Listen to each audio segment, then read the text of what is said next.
Exhausted. Woo. I am. I. Oh yeah. For those of you who don't know, I just got back from Sparta World Trifecta World Championships in Sparta, Greece, You did. with Team Oscar Mike, and I got to see Joe Hammonds, the art adapted athlete, get third in the world for para athletes. It was flipping epic. But of course, I've never been to Europe before, so the jet lag just hit me like a ton of bricks yesterday, and I'm Oh, I'm just sure. getting over it today. Even my boss at work was like, I didn't expect, he's from England. Yeah. I didn't expect you to be here today. I'm like, yeah, well, I tried. I woke up at 9 in the morning, our time locally here in Washington State, so what, Pacific. And I'm like, yeah, dude, I'm sitting on my iPad going, I'm not going to make it in, bro. Oh, God, I'm dead. I'm sure because Nine what is it? hours. 9 hours? Yeah. But I Mm. had to go to, so I left Washington State, so I left out of Seattle at uh, midnight Wednesday, almost midnight Wednesday. So 11:50 Wednesday night. Got to Istanbul 12 hours, 10 or 12 hours later, and then took a flight from there to Athens, which is about the distance of Seattle to Spokane. It's about Mm. 3 or so. Got to Athens really late Thursday night. Finally got to the hotel, which is basically a glorified Airbnb in someplace called Vamvako, Greece. It's about 30 miles out of Sparta. And it's 1:30 in the morning. I've just driven, 200 miles to get there because I couldn't land any closer. And I'm calling the lady on the phone going, I don't know where I am. I've followed GPS. I'm freaking out right now. And well, she didn't understand English that well. It's the first country I've ever been to where English wasn't the first language. Yeah. And I'm like, I don't know what she tells me to call her friend who understood English better. So I call him. He doesn't know how to help me. And when I go to a hotel or a motel or something like that, I expect a sign like, big letters, Motel 6, Super 8, Yeah. Hilton. The sign was probably, I don't know, 12 inches by 12 inches. I mean, it was very, very small. And so I found the front door of their establishment, and I'm like, "I'm at your front door. What do I do?" And it's on the side of a mountain, so everything's uphill. I mean, it would have been a really cool road on a motorcycle, but of course I'm in a car. Um, I've Uh, heard that out there because the roads are narrower too. oh my gosh, my truck would never have fit Yeah. at all.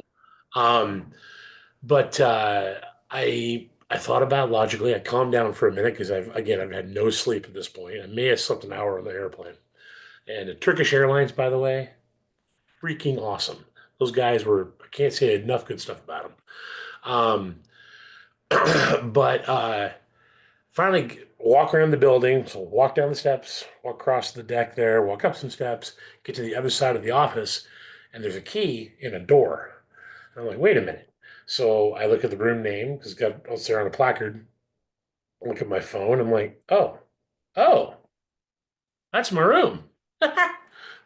Go in, put everything down, video the room, make sure that people understand what it looks like, and make sure I get pictures for my social media content and all that, Hmm. and pass out.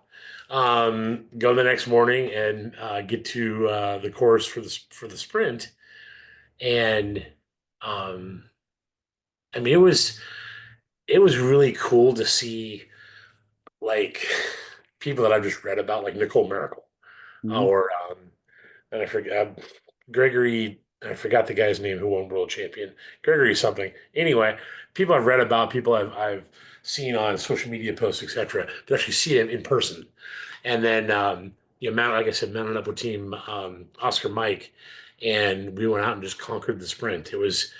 I mean, it was tough. It was a lot longer than our regular sprint was. Hmm. So instead of 5K, it was more like an 8K. We were kind of marching through this dry riverbed, and I'm like, oh, yeah, this is cool. And the team lead, Brian, he turns to me and says, Dave, you understand that if they had gotten rain, this would actually be a river. Wait, what? And he says, no, this is the first time I've been to, first or second time he'd been to Sparta, where the river was actually dry. And I'm like, how the heck would you get to this? He goes, you'd trudge through it or you'd swim through it. It would make Central Florida look like Seattle. Like it'd be Hmm. that um, or it'd be worse than Central Florida with all the Yeah. bogs in Central Florida. That's what I'm trying to say. Um, but we got the sprint done. It was relatively flat. Um, there were some ups and downs a little bit. They had some obstacles that they all look the same, about the same. You'd have here in the States.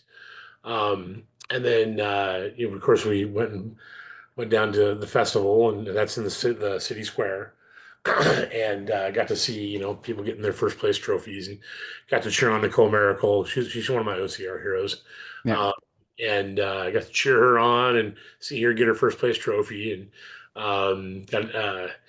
we're all looking around for Joe DeSena, and of course he's not here. Where the heck is he? He's supposed to. He told me he'd be here. Well, so we had a pretty good time at the sprint, and sort of start to mount up for the super the next day. Well, the super's Well, a and that's little, what they do it different there, right? It's Friday is the sprint, Saturday is super, and beast on Sunday. Correct? yeah, it's a 3-day event, and they do it that way. And I had a discussion with the race director about that, like why do you do it that way? Because it seems to make more sense to me. Like I would love to see U.S. races do. And maybe this doesn't make sense to a lot of folk, but it after experiencing this now, it makes more sense to me. Do the super and sprint on Saturday. Do the beast on Sunday. But I I I know part of the logistics why they do it the other way Mhm. is because you can start taking down the beast on Sunday. Or the sprint, you mean? Well, no, because if you do the beast Hmm. on Saturday and then do the sprint and super on Oh, Sunday, you can start tearing down the parts of the beast on Sunday yeah, that aren't part of the super. And then because the super's first, as soon as the yeah, last super racers go through, you can start tearing down the super before the sprint's finished. So it's a matter of logistics of getting it. Just because I've been in trucking and I know yeah. that, That and I've makes talked to other people, that's why they do it because they can start tearing down ahead of time. that makes sense. Um, it was interesting to do it backwards though, because by the time I got to the beast, I'm just like, okay, I'm ready for this. And you find out that some of those hills outside of Sparta. I mean, when I'm looking at them, the mountains outside of Sparta, yeah, they're huge, they're gorgeous. They're Montana level mountains or higher. Hmm. Um, they're Utah level mountains or higher. Those are not the ones you're going up. The ones you're going up look like something we would find in outside of Seattle. Yeah. Like they look relatively okay, this isn't going to be too bad. And then you get up there and you're like, oh dear God, this is a heck of a lot higher than I thought it was. Yeah. Um, we get to the we get the super done, had a good time at the super. Um, went to some place in or actually, well, excuse me, let me back up for a second. Went to dinner at a place in the city square in in Sparta after the sprint. Tried to have we had dinner eventually, but it took forever to get food, language barriers, etc. I got this brilliant idea in the back of my little tech mind. Hey, let's get a translator app since I have data. So I'd sit there with a translator app and I'd translate what the people, what our people wanted to say, and turn around to the person and go, "Here, read this," and it worked. I was like, I feel like a complete noob. Um, I do that at work all the time. I'm working on really? trying to learn Spanish, but I do that because of there's a lot down here in Houston. There's a lot of Spanish workers, so I'll get a lot of people. So we'll just sit there and talk with the like he'll have it on their phone, and we'll just talk back and forth through Google Translate. But I've learned enough that I can understand it more, and it's a lot of just the speaking it back for me. But Well, with the Greek, it literally all Greek to me at that point. I'm Um, sure. The so Saturday we on the super we ate at a place called Street 73, pizza joint there. Had a Mediterranean pizza that was absolutely to die for. I wanted to get some actual like Greek food. Hmm. Laura, one of our teammates, Laura Flynn, had a Greek salad that was just awesome. We come to find out the owner of the establishment was actually one of the racers. So he had just Oh, ran his super, and he's sitting there with his bib number on, still has his gear on, but he's like, hey, we'll take a picture and we'll put it on our poster for 2026 when you guys come back. We're like, heck yeah, let's go. Um, but during the super, we ran through a town. I don't remember the town name, just outside of Sparta, And it was really cool because you come up to a chain carry, and these are like, Joe DeSena level chains where they're 80 pounds or whatever, and you're hauling them around. Hmm. You get up to this chain carry, this in back of this just gorgeous old church. And it's got two bells in front of it and overlooking the town, the town you're inside outside of, and then of course the bigger Sparta area, and you're able to ring the bells and so forth. But as we're running through the town, all the townspeople come out and they're like, "Bravo, bravo, bravo!" And it was just the coolest thing because everyone got behind it. There was there was nobody that I saw who was PO'd that Spartan was in town. Yeah. Everyone knew about it. Everyone thought it was cool.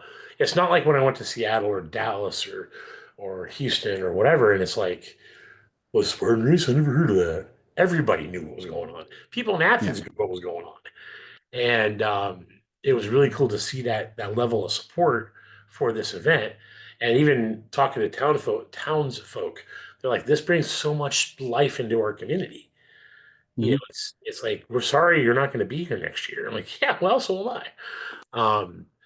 But we finish the super, and everybody's getting ready to go down to the town square, have dinner, etc. And I start heading back to the car because I've got to get my shoes off. My feet are killing me. And there's Joe DeSena right by the toilets. And I crack some joke and I'm like, "Hey, Joe DeSena, hanging out by the toilets. What's going on, bro?" And he's like, "Hey, Dave, what's up?" Like, oh, he knows me by name. That I don't know if that's good or not. Um, Yeah, I was gonna say, I don't know if that's good or bad. it might not. He knows it's scary. It's when you Yeah. have the CEO of a company know you by name. It's like, we think what you want about Joe DeSena, but the dude knows my name. Yeah. Um, but he's like, comes up to me, "Hey, so how'd you do?" 4 hours. Not great, but not what I wanted. Okay, so where are you staying? About half an hour out. About an hour out, actually. Oh, got a car? Yeah. Do you need a ride? Like, it was a very odd conversation, but we were just chit chatting about the race and what I thought about my first time in Europe and in Sparta. And then he gets in Mercedes limo, and I'm like, "Joe, I could have gave you a ride, bro." But um, the course was interesting because they added the town, like I said, the town onto Hmm. it, onto the sprint course. But you came right back onto the sprint course after running that little loop of the super and through the town and so forth. And when you went to the water station, they actually had that wasn't just water or water and pickle juice and a banana. It was well, there wasn't any pickle juice, and that's fine. But there was water, there was uh, dates and cakes and bananas, and I'm like, wait a minute, what? I guess in the European races, they do that a lot. Is they'll add different foods uh, Hmm. into the water stations, and I'm like, oh, this is epic. This makes me so happy. Um, but the uh, yeah, you get done with the super, and then we're mounting up for the beast the next day. Well, it was weird for me because like my normal race time for just for me personally was going to be like 10:30, right? Well, in the States and in Canada, we leave the courses open until like 9 p.m. when the volunteers go home. And anybody who's raced with me knows I'm still pretty slow. I mean, it sucks. I'm doing better, but I'm still pretty slow, especially at a longer race. Once I hit about 9, 10 miles, my body's like, dude, you're done. Um, and pardon me. Um, we start going out for the beast, and I just told the team, I'm like, worry about Joe, get her across the finish line. Do not worry about me. I will be right behind you.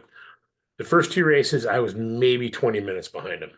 So I would get up there and as I would yell the one team and I'd hear one fight. So I knew I was close. And I'd get up to where they're at and I'd take a bunch of pictures and they'd run off and I'd take a bunch of pictures and we just keep doing that and so Hmm. forth. We get to the beast and it was oh man. You start, like I said, you start getting through some of those riverbeds, and they're pushing and pulling this grit chair with Joe in it. And sometimes Joe would get out and she'd move around and walk and such. And I'm looking at it going, how did you get the grid chair up there? And, oh, we picked it up. Then I actually see them do this, like on the top of the mountain, pick up the grid chair. And sometimes, yeah, they would just pick it up, and one guy pick up the front end, and one guy pick up the back end, and they just move down the mountain. And I'm sitting there Hmm? standing there going, anything I can do to help? Like, holy cow, that's amazing. How do Um, you think we get to the swamps in Florida?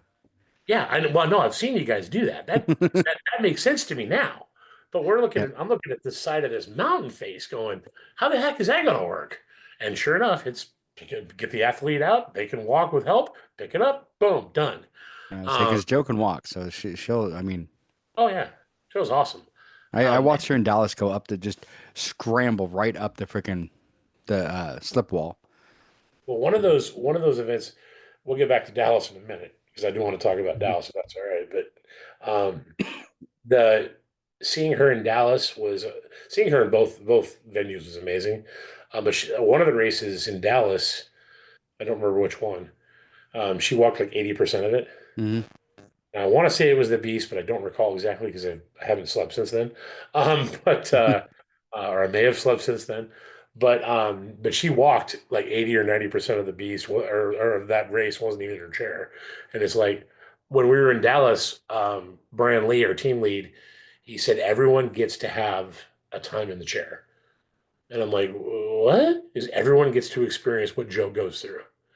And so we get toward the end of the Dallas. I want to say it was the Dallas Beast, and I decided to take my turn because I wasn't going to do it. I'm like, I can't. If I break her chair, it's my tail. She goes, no, Dave, go in the chair. You're going to be okay. Cool. So I get in the grit chair, and for those of you listening, the grit chair is basically two little wheels in front where she puts her feet, and two wheels on the side like a regular chair, Hmm. but it's connected to gears, and she's got two handles that she can provide power and steering. And I'm like a monkey doing a math problem. I'm like sitting there going, what the? I've driven a tractor before, but I know how to do this. And at one point, they leaned me back to get me over some rough terrain. I'm like, nope, nope, nope, nope, nope, nope, nope, nope, nope, get me out. Nope, nope, nope, nope. We're done. We're done. So I walk up to Joe, and I had just met Joe. I've seen her before. I just really like got to know her on this team. I was there and said, sister, I love you. You're like the queen stud of the universe. Why is that? Because I could not do what you just did. Like, holy cow. Yeah. Then to see her do that in Greece Oh, and I'm take sure. third of the world. Like, Yeah, which is so cool. dude. But the Perry he started at 7:50 a.m. We were 10 minutes ahead of all the elite athletes. And like I told the rest of the team, I'm going to start with the team. I'm going to be slow because my body's already wrecked. Help her get across the finish line, Hmm. go. Don't wait for me. I think I was 45 minutes behind the team by the time we were done. It's not bad.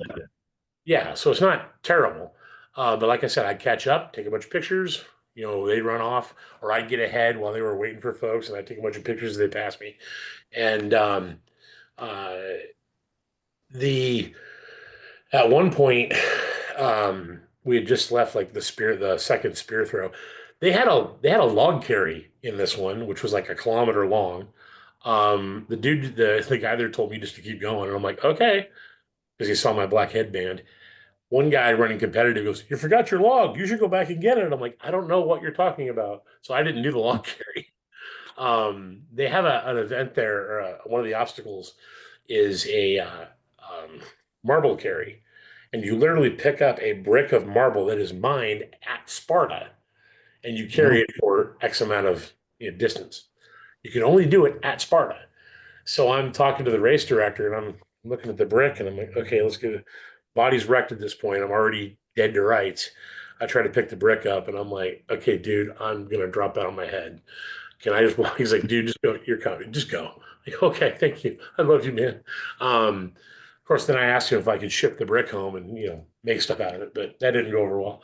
But the I tried to get you a brick of a marble from over there, but after we'd done the second spear throw, or the sorry, not the spear throw, the oh, what's that one?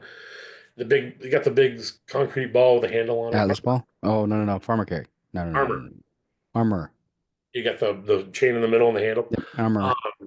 the I had the teams are we've already I already saw the team go ahead of me, and they're out of distance from me, out of earshot and so forth. And I'm walking down the trail, and again, this is on the beast. I had a nice slip and fall right on my tail, and to where there was significant pain in my left hip. And didn't break anything, thankfully, but it was just muscle trauma all over the Mm. place. And I sat there crying for like what seemed like a half an hour, and I'm like, I just want to go home. I'm done. And I looked around. I'm like, wait a minute. I didn't come this far to fail. I didn't come this far to drop out. Get off your butt and get moving, David.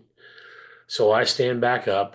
I didn't even dry my tears. I'm like, I'm gonna keep going, even if I don't do any other obstacle. I'm gonna finish this race. Yeah. And I hobbled for a little bit and limped for a little bit, and then I was like, okay, I'm gonna keep moving. So we we got to see like ancient Sparta, at least part of ancient Sparta. It's right there outside the town of Sparta.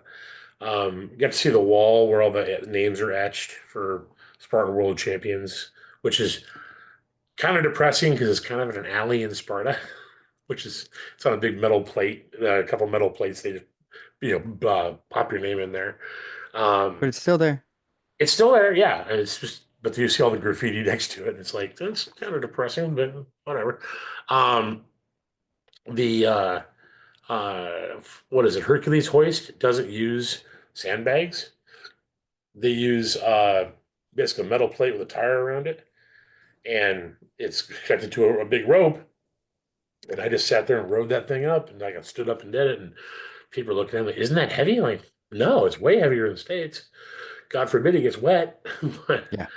and then we get to the multi-rig. Now I've already at this point I've already seen my team cross, and they've got Joe's descendant standing right there, and he puts the medal around Joe's neck, Jolene's neck, and too many Joes, but puts the medal Yeah. around Joe's neck and shakes hands with everybody, has a picture of the team, and I'm like, you know what?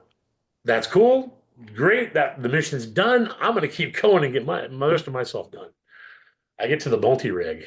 Now, I had told the marshal, the course marshal or referee, whatever, that they were demanding I do the penalty loop.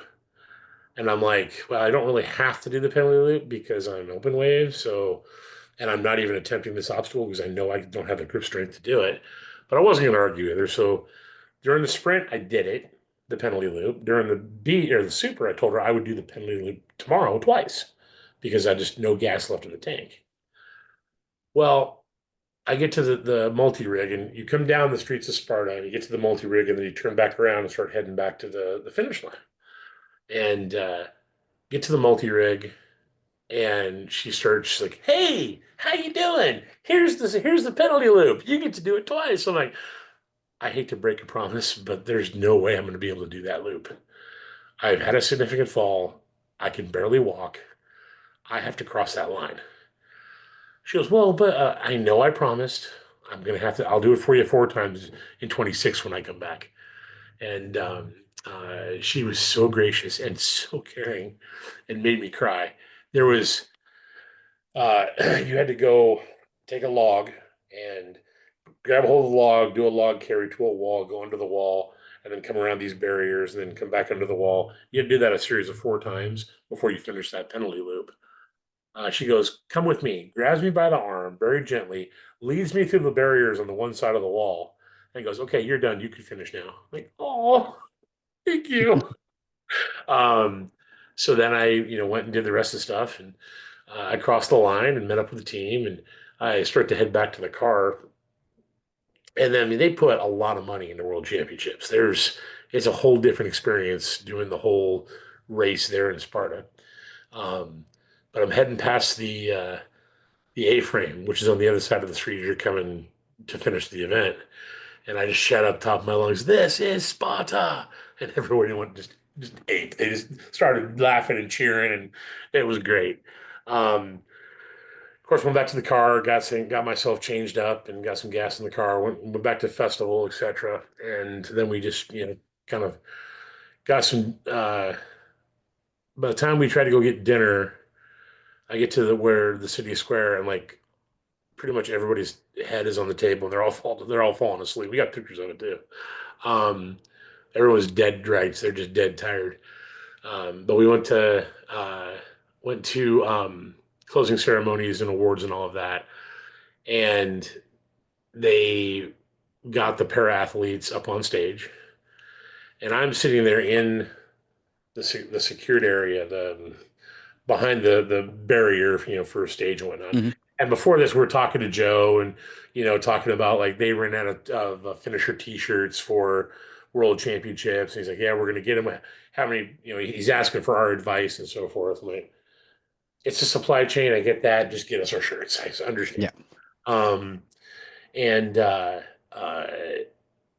they allow me to go back behind that barrier and take pictures of Team Oscar Mike, because the whole team was going to go up on stage. I decided, since I wasn't with the team, I wasn't there enough in my book, Yeah. that I would stay off stage. I didn't need to be on stage, and I would stay down and take pictures. Um, and I'm totally cool with that. I didn't. Um, so I'm sitting there and I'm taking pictures of the team as they're all mounting up to get Joe up on stage so she can get her award. And they said Joe's name and Team Oscar Mike, and I just remember shouting at this god awful, "Oh, no!" And Joe DeSena, he's probably 10 feet off from me. And he looks at me and goes, "Good one, Dave." "You're welcome." So, he was pretty impressed by that. But then they got her up on stage, and I'm there tearing up because it was just such a cool moment to be there Oh and yeah. witness. Um, and then got to give like all the first place finishers, like Nicole Miracle. Got to give her a fist bump. So well done, Nicole. I'm like, whoo, fanboying it up a little bit, and got to take pictures of her on the course, because, like I said, we were 10 minutes ahead of her. And then I'm looking at my watch, going, okay, it's 8 a.m. and 20 seconds. That means she's already started. So I hear footsteps in the distance, and I come off to the side, and that's Nicole. Snap, snap, snap. "Good job, Nicole. You're awesome." She was the only elite runner who said anything to me. She goes, "Thanks," and then runs off. I'm like, that was cool. Um, I just thought that was interesting. Not neat. Thought it was real neat, but um, it was an experience. It was a challenge. I mean, it made a lot of races I've done here in the States look like a Sunday school picnic. Hmm. Uh, I I wrote Joe to send an email, on the way out of the hotel, heading back to Athens, and I said, thank you for this. I'm sorry it's not going to be here next year. You've got to bring this back to Sparta, because we this is this is where we need to be for this. Um, I am forever a changed man, uh, because I can be a little bit vulnerable on this, right? Oh yeah. Always. Um, I'll admit it. Since my dad died in 22, I have been struggling, uh, a bit. And I mean, it sounds bad, but when that's your only family, and the only family you've had, and the only family you seem to will have for quite a while, um, you lose a part of yourself, especially when I took care of him for so long. Yeah. And it had me questioning my my worth, my existence, my very life. Don't take that wrongly. I'm not trying to say I'm, suicidal or anything. I'm not. Never have been. But it made me question things like, am I worth, any of this effort, et cetera, et cetera. And it's like, no, I had a renewed confidence in myself by the time I got done with Sparta. Um, and that's not to say that's all Spartan. That's a lot of Oscar Mike. I apologize profusely for not keeping up with the team. And every single one of those folks, Joe include little Jolene, Joe. our athlete, that one. Not the Sena, the other one. Um, but Joe included, we're just like, dude, you're doing just fine. Mm. And it was a very heartfelt moment to be able to know that I'm worth putting that effort in and that people see that. And when I started Commonman OCR, it's like, oh, nobody's going to give a crap about a fat boy going out there and running his butt off and getting in the mud and whatnot. But I people, do. I know, and I appreciate it, believe me. And same thing with more heart than scars and everything else. But I see people looking at my journey and going, yeah, I can identify with that. Um, I can identify with having those struggles and feeling certain ways about things, and I'm not alone. I had one guy pass me in this is after the Super. Um, I got to tell you about this. So I think it was after the Super, there was a bet for, let's see, Brian, our team lead, had to wear a muumuu if Joe placed and podiumed in the event in Sparta. Okay, so he had to go. So a muumuu, Mm. you know, I didn't really know what a muumuu was. For those of you listening at home, a muumuu is like an old lady nightgown kind of thing. Yeah, but it looks comfy. And Good for you. well, and the thing is Brian has got to be the most master manipulative dude I know because he convinced the whole team to go buy muumuus. So you got the Sounds about entire right.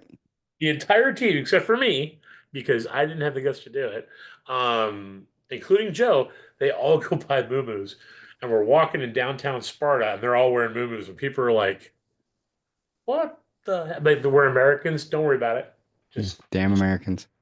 Just don't worry about it. We're good. Thanks. And then you hear things like basically saying we're crazy. I'm like, yeah, we're crazy Americans, dude. Just totally good, bro.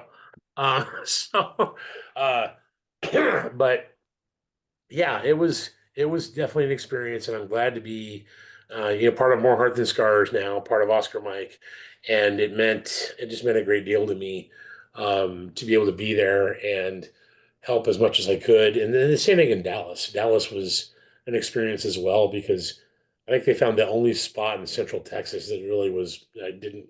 They found the only spot in Central Texas that wasn't flat. Um, Yeah, yeah, there was quite a bit of ups and downs in Dallas. there is. The thing was cool in Dallas because I mean I got to see you guys in Dallas because I started the beast with, and it wasn't really. I mean, more heart than scars. We weren't officially helping the blind guy that I was helping, James, but I was helping, because he needed muscle. Basically, I Right. was the muscle. But his body started giving out Mm. when we hit the barbed wire crawl. It took him almost half an hour to crawl Cool. through it because he was giving out. And at that point, I'm looking at the two guides, and I'm like, at this point, I don't feel safe or comfortable helping him because he was Mm. a bigger gentleman, helping him through any more of the obstacles because his body isn't there to help me, to help Right. him. So I don't feel safe, and I feel like we need to walk through past all the rest of them because there's no way he's going over these obstacles without help. And I can't alone help this guy because it's not going to be safe. So they agreed. They continued on. So they went ahead of me basically because I was just goofing off and having fun at that point. Right. And I ran into you guys, Yeah. Oscar Mike. And then I'm like, well, I don't have an athlete anymore, so I'm just gonna hang out with you all. Yep. And it was awesome too. There was a lady, Mary Ruth, who goes affectionately by the name Race Mom, and was part of the team there in Dallas. And she's got Yes, like we hung out with her in the back. she's got like a ranch like Yes, 2 hours away. She's totally awesome. she's Uh, amazing. and she's ran pretty much everything Spartan has to offer, I think, except for like Hurricane Heats and the Agogi and Death Race and whatnot. And I'm trying to tell her, hey, dude, just go. Don't worry about me. She goes, no, the team lead told me to stay in the back. I'm going to make sure y'all get there. Don't worry about it. And Mhm. she would not let me just, go on my own. And I can finally convinced her to stay ahead of me so she could be my pace car. And like you set the pace. That'll let me to keep up with that pace. If I have to fall back, I'll let you know. And she was just totally cool. And we were only, again, only just a few minutes behind the team. Yeah, And I was able to catch up and let be muscle for that. Um, But like, if I were to compare Dallas to Sparta, Sparta's harder by far. Sparta was, especially when we get done with the Beast, and the Beast was like 16.67 miles. And we're talking, this is like almost old school Spartan racing where, oh, it's going to be a third or a 21K ish. Ish.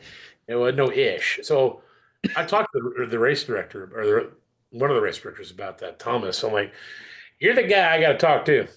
Why is that? It's supposed to be a 5K, not a 7K. I'm just giving him crap. He's like, well, it's kind of hard to make it if only a 5K because the way things work in Sparta and Yeah. the way things are moving, different directions of things. I'm like, it's supposed to be 5K. And then the super was like a 12K or 13K or something like that. And then you get to the beast and it's like a 27K. It's like, Well, see, okay, this is a long day. I know, and I know a lot of people are gonna argue with me on this one. I miss that. I miss the not knowing. I miss the sprint was what 5 to 8 miles. Mhm. The beast was 8 to 10, or the super was 8 to 10, and the beast was 13 plus. Well, what was the shirt they used to have for the super? I think I've still got one. It I was have a eight. It was eight to eight ten plus miles. or Didn't eight say eight plus miles. to Yeah, 10. yeah, just Said eight eight plus. plus. That was it. Hmm? I've Um, got the hoodie. but see, here's the thing I run into with that, and I told Joe to send this too, is okay, if that's the case, just stop telling people you're standardizing. Just stop saying it. Because then my little engineering brain doesn't go into overdrive going, why isn't it only a 5K? Because by the time I got done with the beast, we're 13 miles in. We got 3 more miles left plus, and I'm sitting there having a panic attack because I'm by myself at this point. Like I said, the team's ahead of me.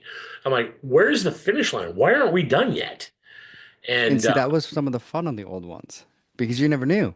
Like I said, the very first one I ever did was the Beast in Montana in 2015. yep, It was over 22 miles. well, it's like a freaking ultra at that point. Yeah, Well, it was. kind You're just like, is this thing ever gonna end? of. And you're going through, and I mean, they had things like you talked about the log carry. We were doing log carries through a swamp. They had all In sorts of things on. Montana? Yeah, there was a Wow. swamp all like almost shoulder deep, and you had a log as you're carrying it through the swamp, which got Damn. crazy because people started dropping the logs, and then you didn't know where they were, so you're tripping over them. Oh, good Lord. Oh yeah, it And was. they're pre-cut logs too, right? So it's Yep. not like they grab a tree and say, here, take this. Yeah. Good night. Oh yeah, it was crazy. It was, but I'll be honest, it's still to this day my favorite one. Your founder's race, right? Yeah, because it was all the a bunch of stuff I've never seen again. Like so the Hmm. log carry through a swamp. Um, yeah, because they called it what was it like ball shrinker because the water was so cold. Once you went into it, it was like oh yeah, they just like shrunk right up. But I mean, it was there was a Oh whole my bunch of God. random. Like we drug a freaking a cinder block for like a ways. There was a bunch of ones I've never seen again. Well, if you get the chance, and again, it's work, it's money, etc. But 26, you if you can go to Sparta, Greece, you got to try. I'm Um, hoping. I mean, shoot. Sync up with me, man. We'll share a car, whatever. We'll rent that same hotel room, and y'all can have the bed, and I'll bring my air mattress for all I care. Yeah. Um, but I'm driving because I know the roads. But Well, you don't want me to drive. well, that bad, huh? I fit in Houston. Let's just put it that way. Okay, so I'm driving. Um, but it was, I mean, just the way they spaced things out, the way the course was designed, it was epic, and it Yeah. was it was it's like you just didn't want to fail. You didn't want you even if you had to skip all the other extra obstacles or whatever. It's like I'm gonna at least get this course done. I'm gonna do the mileage because this is important to me. Yeah. Um, they what was it? And the A-frame. Oh my gosh, these guys know how to tie an A-frame. They really know what they're doing with the A-frame. It was a tight A-frame. It was a tight A, the first tight A-frame I've had in years. I think ever actually. There was So one recently. I had one. Where was it? It was one of the races, but it was only because it was like the first day and I hit it early. Well, this was after, I mean, this was after, several people being on the thing. But they only had, if you look at I don't have the t-shirt with me, it's in my truck, but if you look at the t-shirt for the World Championships that has everybody's name on the back of it, there's only 1,000 people registered for everything this weekend or something like that. And according to what the race directors were saying and what Joe had said is normally it's 2, 3, 4,000 that show up to Sparta to race that weekend. Yeah. And that's part of the reason they didn't say this part, but this is my surmising, is that's part of the reason they're bringing it back to they're bringing it to the States is so they can generate more interest in getting to Sparta. But if you're smart about it, which I wasn't, but I actually got a good deal. The whole trip for me cost about $1,500, which wasn't Well, awful. that's not really that bad. No, but I was there like I said, I got there Friday, well Thursday night roughly, and then I left Monday morning, so I didn't have any time to drink around or it was pretty much go there, race, leave in that order. See, and I There know I wouldn't be able to get away with that and that's because and that's fine. But if you do it smartly, you can stay. Like I want to stay there if I can. Once I do it in 26 again, I want to come in like a week early and just work from Athens, and then toward the end of that week, start heading down to Sparta and work from there from the hotel, and then go race, and then start to come back. So spend a couple weeks over there. There's so much I'd like to see. But even the culture is way different because going into a grocery store, I went to a grocery store there in Sparta just to get some food that wasn't going to kill me. So there's no like in Sparta, there's no McDonald's or Burger King or KFC or anything like that. It's mom and pop shops. It's a couple of like gas stations sort of thing. But they had this grocery store in there, and I'm talking to a lady behind the counter, and do you know English? She goes, no, no, no English. And she brings a guy over, and he knows English pretty well. And she makes me these little ready meals that have little meat patties in them and potatoes. And that's where I got the idea to use the translator app the next day when I went back and got some more. And she was so happy that I, as an American, as an English speaker, would take the time to translate into her language. I'm like, yeah. yeah, you're here, see? But um, and knowing that some of those cultural differences exist helps out quite a bit because like uh, there were people asking like, "Where's the Starbucks?" Like, you're in Sparta, Greece, dude. There's no Starbucks here. Yeah, What? You're in Sparta. Shut up about Starbucks. Yeah, you go have Turkish coffee at or coffee whatever it was. I forget the name of the place now. You're not going to have those things that you're used to. But it's an experience. It's something that somebody told me when I was over there that well, now you're a real Spartan because you've raced in Sparta and completed the World Championships. I'm like, okay, well, that's Mhm. cool. Sweet. So the last 8 years of my life is invalid? Is that what you're telling me? Yeah, kind of. Huh. Pretty much. Oh, trust me, I always get stuff like that because that's like the one thing like doing Ironmans because Okay. I've only done a half. I'm not a true Ironman. You're more of an Iron Man than I am because I don't think I can do one yet. So the my next event, like I'll be leaving this weekend for Boston for 2 races in Boston. I'm not going to get a car this time. I'm just going to get Uber everywhere. And then the hostel that I'm staying at is like I think like 2 miles away from the race venue at Fenway Park. So again, I'm just going to show up, race, leave, um, because I don't really have the time to be gone that long. And I do want to get Fenway in again because Fenway was epic last year. It's going to be a little bit colder because you're getting in the end of November, middle of November, and then I've got Phoenix 2 weeks after that, and then 2 weeks after that I got Central Florida. So trying to decide, how to move things around to where I can afford my race passes next year. But one thing I'm going to try to do is the mistake I made this year was I had too many races back to back to back, kind of Yeah. like this series, and that's just too much time going from home, from church, etc. And I want to make it to where I don't have that problem. And then I've had too many race series where I was across the country or I was out of country. And what I'm going to try to do this next time, for the next for 25, is kind of front load as many West Coast as I can, and then just basically hop in my hybrid car and drive. Yeah.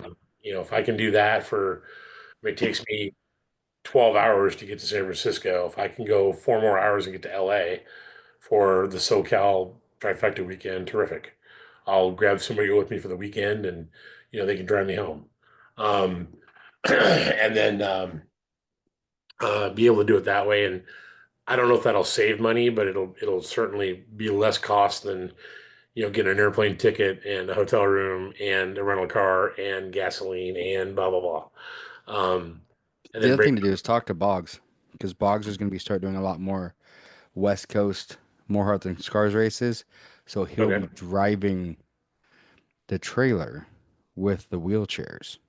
Okay. So, and I'm sure he would love to have, which I always volunteer him for this stuff. Don't worry about it.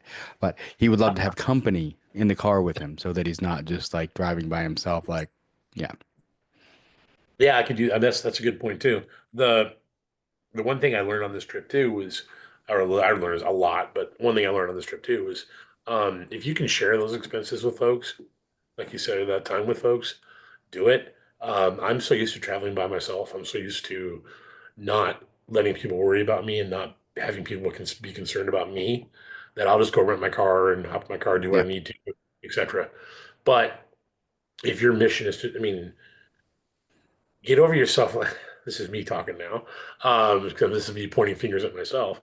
Is get over yourself a little bit, and take time to be with your team, be with a team, whoever it is, and go share those expenses like Airbnb and food and so forth.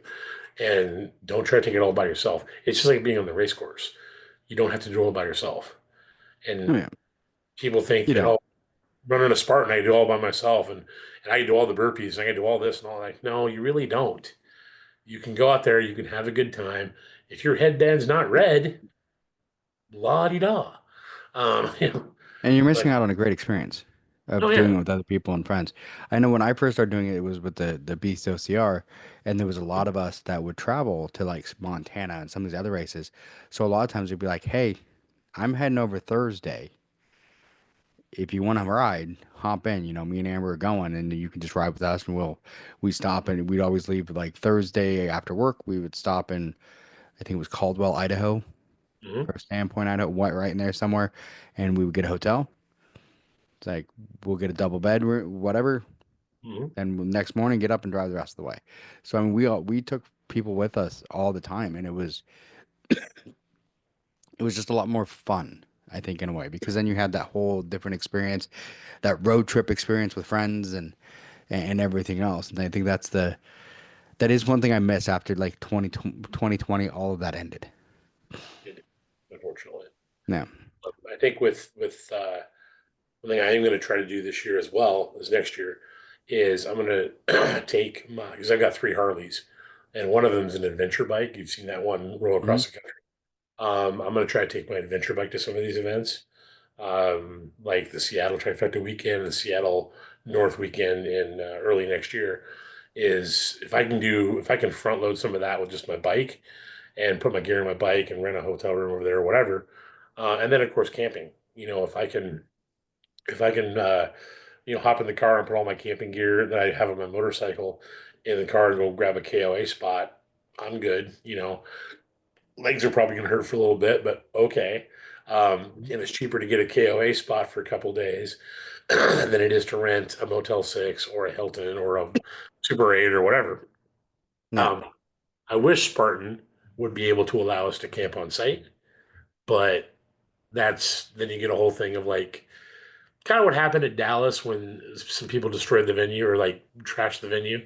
You get that kind of stuff going on, Yeah. and we can't do that. That would be very bad. So, Well, it's tough because there's your core group of Spartans who, in my mind anyway, have that respect mhm, for the course, have that respect for Spartan, have that respect for everything. And then you right. get the people that aren't typical who are out there for the first time who don't. and they trash things. It's like in Hawaii, one of the main reasons, and I don't know this for a fact, but I'm guessing one of the main reasons we lost to Koalua Ranch is because they damaged the props. They climbed into Really? the they climbed into the raptor cage Oh my word. and damaged the raptors. There was Wow. multiple things that they did, and I'm almost positive. I mean, like I said, I don't know for a fact, but I wouldn't doubt that Koalua Ranch was like these are actual movie props.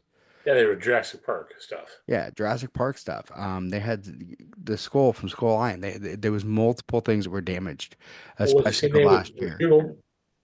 The same thing with Sugar for when again, this is all scuttlebutt, rumor, and hearsay, but they trashed the course of Washougal. In Hmm. Dallas, Jen Madura, who, if you guys know who Jen Madura is, Jen's probably 95 pounds soaking wet. She's an ultra runner, awesome lady, tough mudder legionnaire, but she is a very small woman. She takes a backpack on, I think, the sprint. We're talking the 5 kilometer, 3.1 mile course, and she picks up 35 flipping pounds of garbage from Dallas course. And I'm Hmm. sorry, I'm not going to get into the whole thing about what team did what and who did this or who did that.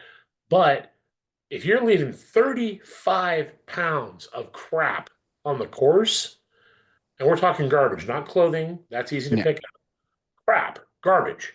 You need to seriously reconsider your existence and consider what you're doing. Because you are making it to where we're not respecting the ranch. I actually called the ranch down there in Texas directly and said, "My name is Dave. I do not represent Spartan. I do not work for Spartan. I do not work for Joe Sena. But I wanted to thank you for having us at your establishment, having us at your facility, because it was epic. And I hmm, can't, I just, the second time I've raced there. And thank you for letting us be there." And she was so grateful that some random person who was on their ranch for a Spartan race would have enough respect for their facility to call them and thank them. yeah. And And go ahead. I was just saying, there's just the amount of garbage and everything. It's unacceptable. Did We're you going know? to start losing more and more venues because of this. Did you know in Sparta, if you trash the venue or if you litter in Sparta, Greece at World Championship, Trifecta World Championships, and you're caught, you will get a lifetime ban. That's how it should be. And I'm like, that should be every race. Hmm. And I don't, if you're an ultra runner, hey, if you're out there with a red headband on and you're busting your butt to win time and all that, that's great. More power to you. Have a nice day. But if you've got a Pick up your shit. pocket, yeah, if you got a pocket that's got a goo in it and you're sucking down a goo as you're running, put that dang goo back thingy back in your pocket. Hmm. Pick it up. It's not flipping rocket science. No, And there's absolutely no excuse, zero excuse that anybody can give me to leave a bunch of crap everywhere. no, And I'm like I said, I'm not going to get into what teams did what, where, how many cookies, but the race in Sparta, there was none of that. no. There was no you may have found a piece here and a piece there, but that was it. Not anywhere compared to Dallas. So what I may start doing when I go back to Dallas this next year, if I decide to go back to Dallas, is I may bring a garbage bag with me and Well, pointy stick and just start picking up crap. because that's one thing that I mean, I know because I do the Ironmans. That's a Hmm. rule in Ironman. If a ref sees you intentionally throw something down, if it's not in, because they do have areas that are like these are garbage areas, because Oh yeah, sometimes on the bike it's hard to like so they have areas where we can. You're supposed to throw it as close to the garbage can as you can, but sometimes you miss. which is That's fine. different. But if you get seen on course throwing anything down or littering in any way, it's an immediate disqualification. You're done. Get off course. Well, and the other thing I'll mention with the garbage too is I did witness in Dallas some teams, plural, that were disrespecting staff and volunteers and other racers at the event. Now I I'm didn't saying hear plural. about that. And there were multiple teams that were doing it, and they were from Texas. Um, if you're doing that, I don't care who you are. And I know this, I've had a talk with a few people at Spartan about this. I know there's always two sides to every story. So that's why I'm not naming names. But if you are an individual racer or you're a team or whomever, you're not that important to treat people with disrespect Yeah. ever. If I'm part of a team and I see someone on my team doing that and it's not taken care of, I'm no longer part of that team because I Yeah. will not support that because that is no. And if it's a team that I'm running, they're not part of that team anymore. Yeah. Like, because you don't apologize, bye bye, see ya. Yep. I won't tolerate it. Everybody, that's what I always thought was so cool about Spartan in Sparta was like everyone from all over the planet was just totally chill and respectful and nice and sweet and loved each other and cared about what everybody was doing. And I'm sitting there going, okay, the last couple races I've had in the States, we didn't see that a whole lot, No. except for like just our team. But yeah, the biggest takeaway, guys, is pick your crap up. I mean, don't let the course sweep do it. Pick it up yourself. Grow up. Be a friggin' adult, and treat people with respect. That includes blue shirts, red shirts, no shirts, whatever. Because these people are out there doing long jobs that are very difficult, and their nerves are shot to heck to put on a quality event for you. The least you can do is treat them with some dignity because it's Yeah. unacceptable to treat them like crap. And if I catch you doing it, I'm going to say something politely to you because I won't tolerate it. It's I'll say something. I unacceptable. don't know about how polite, but I'll say something. Well, between the two of us, I'll be polite. You can be the mean one and be like, "Come on, man, let's go." But yeah, it is what it is, and I'll do what I can to ensure that people don't do that crap going forward. Again, I'm nobody in the big scheme of things. I'm just one dude out there racing. Um, but yeah, if you're gonna treat people with disrespect, I'll probably say something to you politely. Um, if you're throwing crap around, I'll help pick it up, but I'm gonna make sure that everybody sees it when I bring it back and have a bag full of garbage. Y'all are gonna know about it. So, I will give someone the benefit of the doubt that it was an accident. oh sure. Now, if I say something to him like, "Hey, you dropped that," and they pull an attitude, now there's gonna be It's, problems. it might be a little bit different, but Might be quite different. the disrespect thing, I can handle that. I can handle people showing disrespect, but if it's a pattern, like let us in there or whatever, we need to be first because we're the biggest team. Blah blah. I don't care if you're the biggest team. I don't care who you are. No. You can treat people with respect, and if you're going to be a jerk about it, well, then you can get your butt to the back of the course Yeah. because we're all out here doing the same thing. Now, the only way I'm going to get out of your way is two things. One, you're an elite. I will happily get my tail out of the way for somebody like Nicole Miracle. Nicole and the guys have fun. Go. Um, and if you're an ultra, I Yep. will move my tail because that's what you're supposed to do. But if you're just out there with a black headband on, and if I can get out of your way and you're faster than I am, I will because it's respect. But if you're pushing and shoving and saying I'm like me personally, I'm too slow or get out of the way, big guy or whatever, okay, then we're going to have a problem, and I mean we're going to have a discussion. But generally speaking, I don't see that too often. I think Dallas was the first race where I've seen that, and people just need to chill and Yeah. realize we're all out there to have a good time, all out there to And have. the one thing I will say is that someone who lives in Texas now, um, Dallas and Houston are two different Texases. Just saying. Oh yeah, the Houston folks were awesome. The Dallas, this is the fourth or fifth time I've raced in Dallas. The second time I raced at that venue. It is the first time I've seen that level of behavior, that kind I've of. seen it a couple times when I've been over to Dallas for other things, but Mhm.